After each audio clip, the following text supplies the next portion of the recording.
You're listening to the 14th source for all geeky and nerdy news and discussion, which means that you're listening to a podcast. For all intents and purposes. I am D. Bethel. And I'm Andrew Asplund.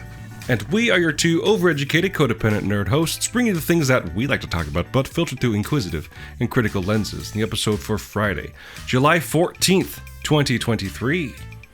I wanted to ask you a question before we get going. Yeah, what's up? It's actually more like a check-in. Because as everybody knows, because we wouldn't shut up about it, and the feed showed the effects of it, you did some traveling in June, right? Yes. And it's also been a point of interest on this website that you have purchased a Steam Deck. Yes. Did you actually, on that trip, use the Steam Deck as a portable device? And how was it? Yeah, no. Steam Deck, A+. What'd you play? What were you playing on the Steam Deck? So on the Steam Deck, while I was on vacaciones, I believe as it's known in my home country, California. California. I actually started playing or replaying Persona 4, which I picked up. They released Persona 4 Golden on Steam like 3 years ago. I started playing it. I was like, wow, this is actually pretty good. I didn't get that. I actually I think I got far. I apparently didn't get that far. Like you do. It's a Persona game. Did you get at least 180 hours in? No, not nearly, but I didn't get that far. Then you didn't even get a tenth of the way through. Yeah. So and I had been playing it, and I thought like, I want to actually pick that up. So while I was in California, I started playing that again, and actually it ran great. What I will say that the Steam Deck, I don't know what it is. It's finally that constellation of events of people like companies realizing just make sure our game runs on this weird rinky-dinky hardware, but then people getting it. So it's now like a thing. Like actually, I'm to the point where when I see a game is Steam Deck verified, I'm like, great. I probably don't. I don't pull my Steam Deck out all the time. I have other systems, but like the idea that I know that as I'm playing the game, like on my gaming computer, oh shit! If I have to go somewhere, I can continue on my Steam Deck. Right. And I think it's great. And actually, the thing I love the most, and this is me being very judgmental, is it is 720p. So in a world where some people are like jerking themselves off about 4K video games, Steam Deck is like, actually, you know what? 720p is great. It's probably good that you don't, on the regular, pull out your deck, just wantonly. Just right? In public. Right. Yeah. You don't want that. So I would say, yeah, I played Persona 4. I have a few other games I picked up. I also had some other games I've been playing. I know more recently... I'm not going to say too much. I picked up 2 games on the Steam sale. Two games that I saw recommended repeatedly on the internet. And weirdly enough, they're both about fishing. So I did pick up Dredge and Dave the Diver. Yes. And I will have more things to say in the future. I will say I started with Dredge because it's the older of the two. I mean, honestly, of the 2 games, it's the one that feels like it needs a discussion on this podcast because it's like it's an elder horror fishing game. Yeah. Yes. Fishing adventure with unsettling things beneath the surface. And the only question I have is that Dave the Diver, is that the full game or is it just the demo? Oh, no, I got the full game. Okay, I didn't know that was out already. Cool. Yeah, apparently it's blown up Steam because I guess there's a lot of websites that are saying like you should buy this, and everyone went out and just bought it. So I don't know who the company is. Good on you for blown up Steam. Yeah. So it's a Steam engine. Sounds like. Yes. Speaking of engines, we got to keep going, and what we want to talk about today, I think it was actually in our chat, was spurred more like by a tweet that was shared. I think I'm the one that shared it actually, where it's it was in response to the movie The Flash, which has not done well at all, really. But the tweet was actually, I'll just read it. It's from on Twitter. as long as that website still exists, at Casey Explosion, who said, remember when there was sexual abuse allegations about an actor on Army of the Dead? And they just went and replaced him with Tig Notaro, which took quite a bit of effort in post-production. I'm not saying they should have replaced Ezra Miller with Tig Notaro, but it was an option. So first of all, actually, Tig Notaro is the Flash. I don't know what weird multiverse that is, but like, actually, yes. In fact, maybe they actually filmed that scene for the movie and just didn't use it. In fact, actually, I love the idea that like it's the Flashpoint. Like, I'm gonna go run and do this thing, and then when it wakes up, it's just Tig Notaro for the rest of the movie. Or what about this? Tig Notaro as Grifter. We finally get Grifter in there. We finally get Grifter. Yeah, no, What's weird about that discussion was not the stuff about the Flash, but was the fact that like, oh, the Flash is not doing well. Oh, it made $100 and some million. Right. And I'm to the point where I'm like, wait, how is it that a movie makes $100 and some million? Or actually, I think more topically or timely, the new Harrison Ford film, Indiana Jones and the Dial of Destiny, is like, oh, it's made like $200,000. Woof, it's a flop. I mean, 200 million. Or 200 million, sorry. $200 million. I keep it's my brain 200K. I don't awesome. that is a number outside of my brain range. So I default to a number I know. No, like it's like $200 million that's a flop. Right, it's because it cost 300 and some million or 280 million.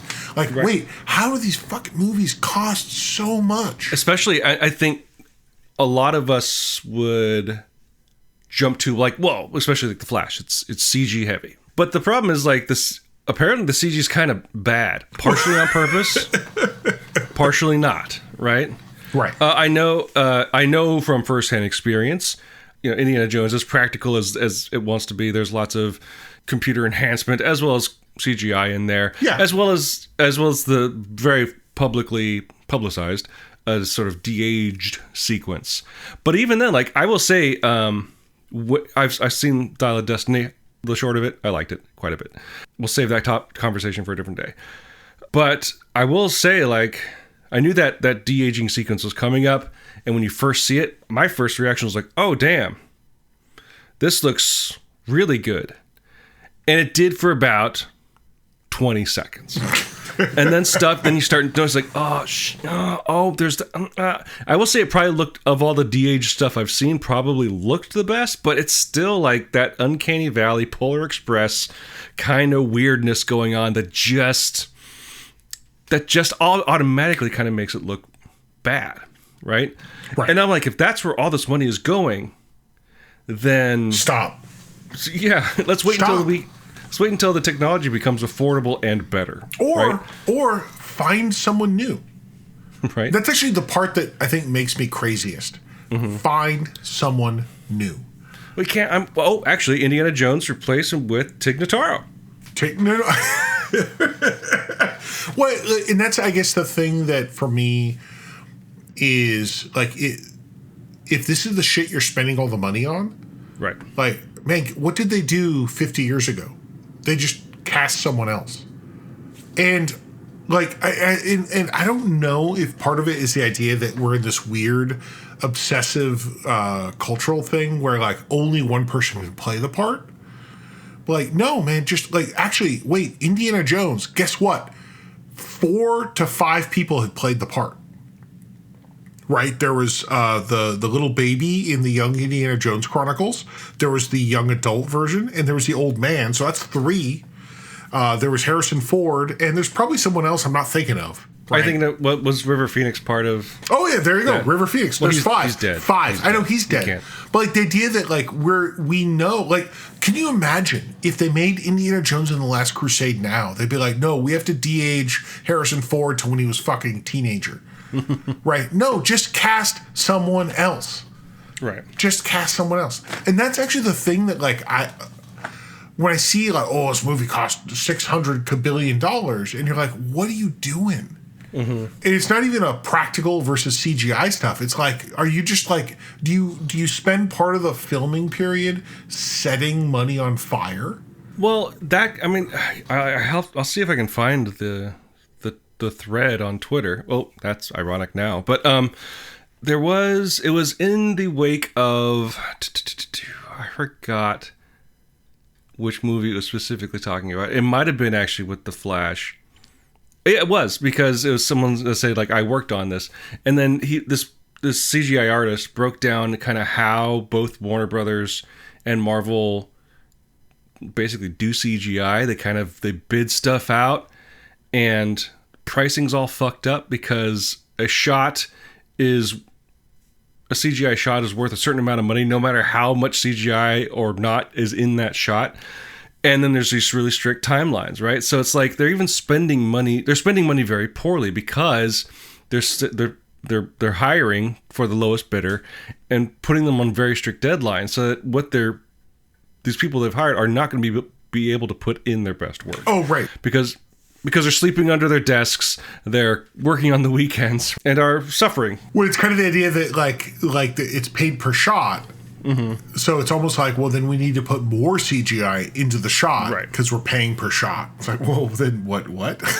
That stuff is for one movie farmed out across multiple effects studios. It's kind of you can see when you break it down, like where the money's going, and it is kind of like they're just lighting money on fire. Well, it's wild to me because I've been watching some 80s television. I've been watching Murder, She Wrote on the reg. I actually watched the original pilot to Airwolf recently. And boy, talk about doing shit on the cheap. I think my favorite about Airwolf, I'm going to say this is a very personal thing. My father and my brother were big airplane people. Like like whatever. Like my brother was a pilot for a while. They used to watch and joke about how they would show images of an aircraft and describe it with some name. And even in the 80s, my brother and my father, like my father especially, like he knew enough about aircraft to know that wasn't what they were showing. He's like, whatever, they just use stock footage. Now, I'm not saying we should go back to that, but like it's just this idea that we're in a place where we'll spend so much money on this shit to the expense of like a narrative, right? Right. Like, oh, it's 150,000 or 150 million. God, I keep defaulting to thousand. Seriously. This is how poor I am. I'm like, oh, 150,000 is so much money. $150 million on like effects. And you're like, what effects were in this movie? Right? Well, I guess that's the thing that I was kind of getting to, or was thinking of before I forgot it when I was talking about how those FX studios are used. They pay this amount of money to say, we'll have it done by this time, which results in crunch, which results in things being rushed. Right. These people unable to do the best work they can, but doing the best they can with the schedule they have, only for the internet to go, wow, the CG looks shitty. Right. Everybody loses. Yeah. And I guess this is not a good example, but I was reading some trivia today on Indiana Jones and the Dial of Destiny. And this is not a spoiler, so you don't have to turn away. As with a lot of movies, and especially with Indiana Jones movies, the Wilhelm scream makes an appearance in this film. Mm-hmm. But they didn't even use like the stock sound. They just had the actor like do... Is this why they said they wouldn't got the original? What's that? Oh, no, sorry. I saw some stuff on the internet about how they found the original. They found the original one. Yeah, that's cool. But no, they had just had the actor, I guess, probably come in and record. It's like, do the Wilhelm scream, considering that's you. Or maybe it wasn't the actor. They just got someone to do an homage Wilhelm scream when they could have just used the Wilhelm scream. If you're going to put that shit in the movie, use the original. That's the whole point. I don't know. Like, it's... I don't want to get too like conspiracy theory nerd. I'm thinking of like Star Wars fans that are like selling shirts going like fire Kathleen Kennedy or whatever, right? I don't care about that, right? But I think it's interesting how like the bloat in terms of budgets I think it probably started with but I know like Avatar was a big one where we're seeing numbers similar to what we're seeing now. The Marvel movies have been kind of the biggest sort of perpetuators of these bloated budgets. And part of me is like, well, why does Indiana Jones cost $300 million? Well, who owns Indiana Jones? Yeah, the house that Marvel built. Right. And it's, you know, it's so like that's just how Disney makes movies. And I guess I think what boggles me is I saw some people that did some social media comments about how like some new horror movie came out. Insidious. The Red Door, maybe? I don't know. And they're like, oh, it made like, you know, $60 million in opening weekend, and it cost like less than $60 million. Right. I mean, that's the whole appeal of horror movies. They're always cheap. Well, sure, but like the idea that but movies can be cheap, Right. or at least cannot be as expensive as they are. I wonder more and more, like, how's it these movies cost so much? And I know that's the whole what we're talking about, but like, how is it that you have a world where a movie comes out and it's like, well, this movie had a budget of $10 million. Right. And then you're like, oh, this movie had a budget of $300 million. And you're like, okay, wait a second. Pump the brakes. And I get they're very different movies. Whatever it is. Like, I was seeing someone that was talking about, like, movies and movies that failed at the box office. And some of them were like, oh, it cost $10 million and it only made $5 million. Like, wait, it cost $10 million? Right. Yeah, it's just so much. And like, while I love the big spectacle, the big whatever, I don't think everything needs to be that. Absolutely not. And one of the things I wasn't thinking about it. I'm thinking about it now, and I will definitely think about it next time I see it. But watching the Dial of Destiny, my one question is like, could they have done this movie in like 2008? When did Kingdom of the Crystal Skull came out? I know we all wiped it from our memory. So, but like, could they have done it back then, or could they have done it, you know, in the 90s, and done it reasonably well without all the bells and whistles that we have now? And like, probably. Right? They could have done all the action scenes, and sure, we wouldn't have some of the angles and some of the shots and some of the dynamism of explosions and vehicle chases, but we could have had a vehicle chase. We could have probably gotten away with a lot. It wouldn't look as fancy or maybe even modern, but you probably could have made this movie back then and have it basically be the same, right? And what that tells me is like, again, I don't make movies. I don't know how budgets are managed there, but like, I don't know if the bloated budgets really added anything, which is, I'm just agreeing with you at this point, right? I don't know if you can say that about the Marvel movies, because I think one of the things that brought superhero movies to being repeated cultural touchstones is CG kind of catching up with imagination, but still they're too expensive. So I did math. What? And by math, I mean I Googled something. So Raiders of the Lost Ark, the original Indiana Jones film, filmed in 1980, released in 81, apparently had a budget of $20 million. Okay. Is that adjusted? Adjusted for inflation, that becomes, I think, like something like $70 million. Oof, yeah. So it becomes this thing where it's like, you could still do... And that had like some banging action sequences, and you could even accept the fact that some of the action sequences may have been done on the cheap or whatever. Like you could even add extra to that inflation calculation, like maybe it's 100 million, right? Maybe it's 150, but then you're like, but this movie cost 300. It feels like the industry is like everything's too expensive, and to the point where it's about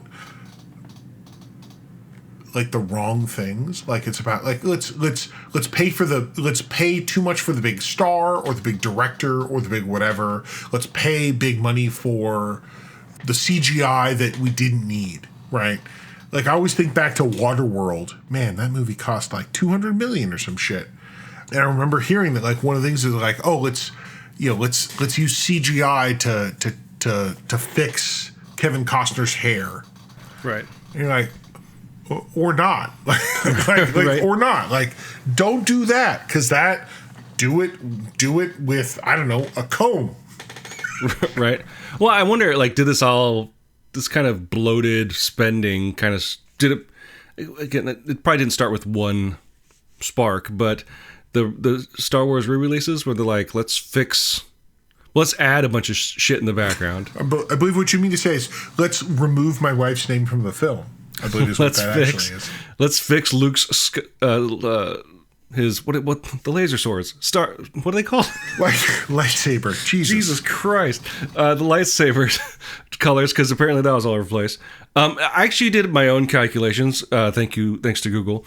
I think Raiders obviously is a good example. But that was the first installment of the franchise, which tends to be kind of cheap because they don't want to spend too much money on unproven property, despite the fact it was Steven Spielberg. Oh, did you see how much Last Crusade cost? That's exactly what I looked up. In 1998, it cost $48 million, which translates to $124 million in today's. Right. Still, that's a handsome budget, but it's not $300, right? Right. And compared to what it's made, which you said was like $200 million so far in 2 weeks, it's on the road to recouping at least that budget, but definitely not a huge total loss. And it's almost like they're setting themselves up for failure by making movies cost so much. Right. Like they've created this false equation, like if we spend more, we make more. And if 2023 has proven anything, that's not true. Except for Avatar, I guess that did well for some reason. Why do those movies keep doing so well? I don't get it. Maybe they're good. Well, it's the idea that while you may have a big success, and it happens, right? Like fucking Top Gun, Maverick did bananas at the theater for who knows what reason. While it was I would argue it's a good film, it wasn't $1 billion, multi-billion-dollar film, but it did crazy. But don't plan for that. Like don't like. Oh, we're going to spend $300 million on making Harrison Ford look young. Or 300 million. So it really does seem like they're doing this to themselves. And I wonder how, because I'm sure the movies that are coming out next year are being made and created with the mindset of the movies that were released this year. So in the next couple of years, I want to see how the industry will balance itself, because it's losing a lot of money, right? And this actually links to something we talked about a couple of weeks ago with like the streaming services and how they're hemorrhaging money. I think it's a little different. I think it's more they just don't know how to monetize that system of distribution yet. It's like the technology got ahead of the capitalism, right? Entertainment seems to be in a spiral right now, and on top of that, the writer's strike is still going on. Yeah.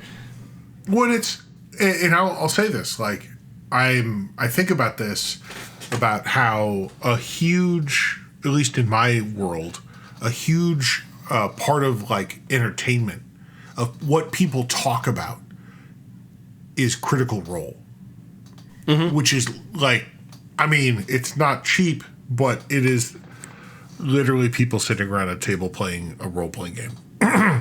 Right? Like they make it expensive. And even the most expensive they make it is just like, oh, we bought a nice table. Like we bought nice microphones. Right. And it's a weird place where when that is what a lot of people like every Thursday night tune into. Right. Meanwhile, we have big studio like setting money on fire. For content that is like, it's fine, but it's not rocking anyone's world. I mean, sometimes it may, sure. But like, I think in general, I think the long-term takeaway from really everything Disney's done is they've done some interesting things, but nothing is taking anyone's, or very little of it is taking your breath away. Like most of it's like, oh, it's or at least for us, it's a fun show. Marvel X, whatever it is, like whatever Marvel show, whatever, Star Wars show, whatever it is, it's fine. But I'm not going to like rearrange my schedule for it, I think in that arena, there's a larger likelihood for, what do I call it, like burnout. Is there such a thing as too many Star Wars shows? Perhaps. Do you remember what happened in the Obi-Wan Kenobi show? Nope. There's a delightful girl, and he fought a Vader, which was weird. Right. Oh, right. The one thing I remember from that show is all the press they did with Hayden Christensen. Oh, and they also stole James Earl Jones's voice. Well, that's the thing, right? That's the depressing part about it. Like, what I worry the lesson is going to be from this year, and will probably be next year as well, because I don't see the trend. I don't see the boat turning that quickly. Is just what we talked about before. These big companies going like, well, the easiest way to save money is to use AI to write, to do the CG, to do, God forbid, the editing.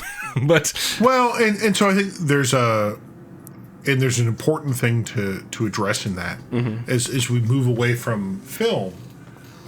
There's been some big hubbub on social media about basically people using an AI to replicate a voice actor's voice. I'm thinking specifically of a story about a voice actress from who played a character in Persona 5, where someone basically did a whole like song, I think, in her voice using AI. And it was like, well, please take that down. That's not me. And they're like, no, it's fine. I'm not making money off of it. And like that's not. Yeah. But they did it. Like a lot of voice actors now are really concerned, is what I've seen. Like people are like, they're talking about it. They're like, this is fucked up. And that's the concern, right? Like the idea. Imagine David Hayter being like, oh, you made a new Metal Gear Solid without me. Oh, but that sounds like me. How'd you do that? Oh, fucking AI. Right. And let's not forget, like, there's the toxic fandom that is, for some reason, for a lot of reasons, but like, that are supporting not heartless corporations instead of the people that are actually making the stuff that they love. So like that voice actress that you're talking about, wish I had her name off the top of my head, but like they shamed her, they attacked her for attacking this person that made that song, that she deleted her Twitter account. Right. Erica Lindbeck. Thank you. So like they actively assaulted online this person whose work they profess to love perhaps more than anything else. And they actively not only drove her away from one mode, probably her preferred mode in a lot of ways, to interact with fans, but maybe will drive her away from seeking out the kind of work that those fans like her for in the first place. Right. It's funny because it's echoing kind of what we talked about with the Secret Invasion intro. That's sort of, what was the word that the cartoonist Dave Callett came up with? Executive auteurship, right? Or something like that, producer auteurs. These people like, oh, since I have these AI engines, I can be creative finally.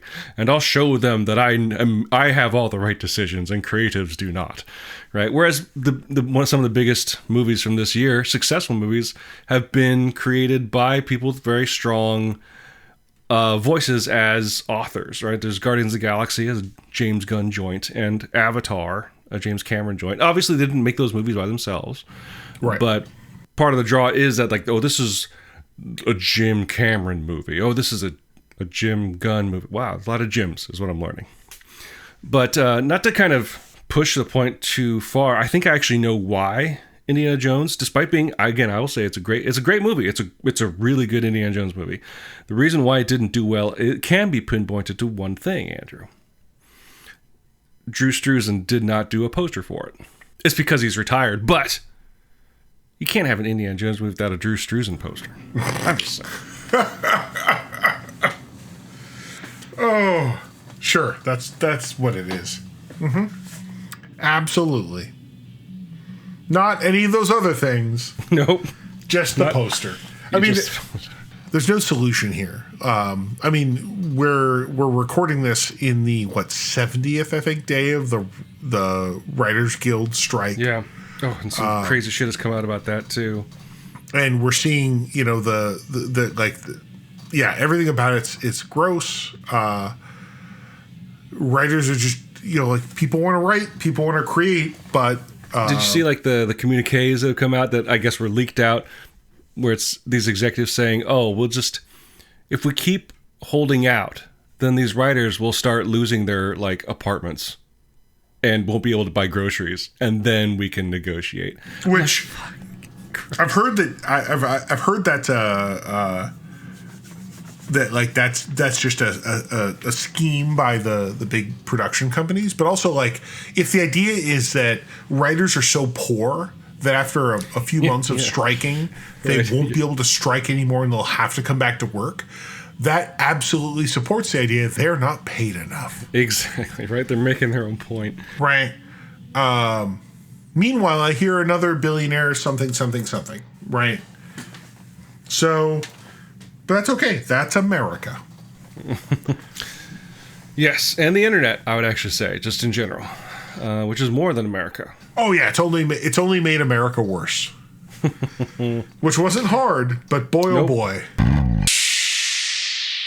So if you, dear listeners, have any thoughts about the topics we discussed this week, feel free to leave your thoughts as comments on the page of this episode at forallintents.net, despite being a general bummer this week, sorry.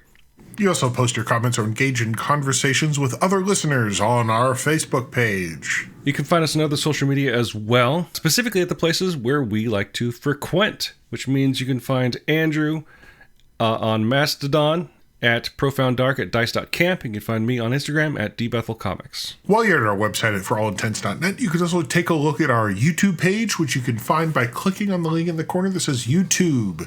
There you'll find, actually, this show, simulcast in YouTube. If you do listen to us on YouTube, or if you want to follow us there, please like and subscribe. And, or as the kids like to say, ring that bell. We use 2 tracks of music for our show. One is called Disco Medusi, the other is called District 4, both written and performed by Kevin MacLeod of the Clan MacLeod, immortal swordsman, graph paper enthusiast, and musician extraordinaire. You can find his music at incompetech.filmmusic.io, and that's all licensed under the Creative Commons 4.0 attribution license. If you'd like the show and like to help us out, the best way to do so would be to subscribe to the show using whichever podcasting service you happen to use. What would help us out even more, though, would be to go to their storefront and leave some sort of review, whether a text review or using the proprietary metric helps spread the word to new potential listeners through the magic of algorithms.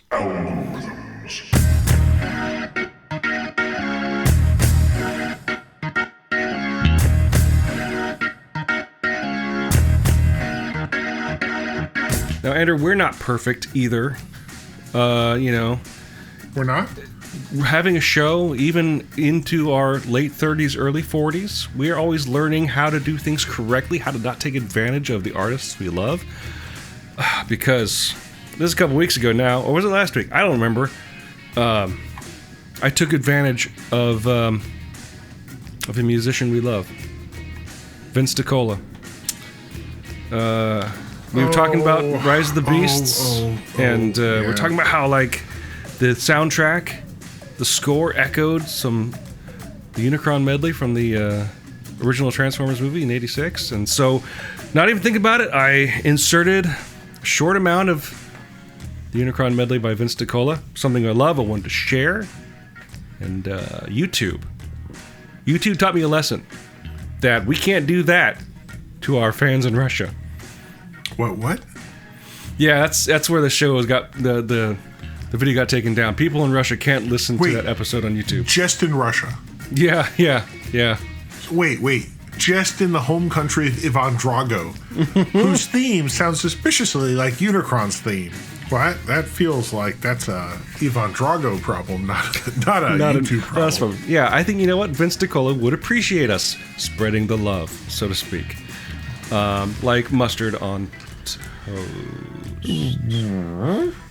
So, until you ruin a breakfast item, dear listeners, I'm D. Bethel. And I'm Andrew Asplund. And for all intents and purposes, that was a podcast.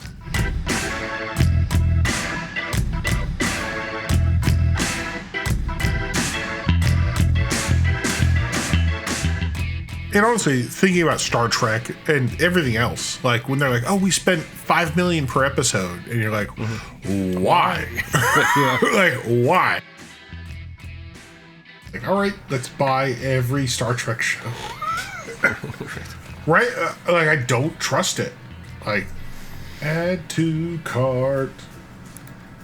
Lower Decks. Yeah, no, I'm just gonna buy all of Lower Decks right now. Hello, Glenn. Hi, what are you doing? I'm talking to Dan. Well, that's fun. I'm on my way home. Okay, well, we're doing a podcast. Oh, so I'm gonna get home and be ignored. Let's clap. Oh. There we go. Did you just accidentally mute yourself? Uh-oh. It's getting hot. It's fine. This is my first official pants-off episode. Yikes. No, I mean, only it would be a shorty. He said, let's do a short thing where we complain about stuff. That's about right. Maybe we're the mirror world. Andrew, you need to grow a goatee. What? You know if you're shorting it? Oh my goodness. It's very hoppy in here. We're talking.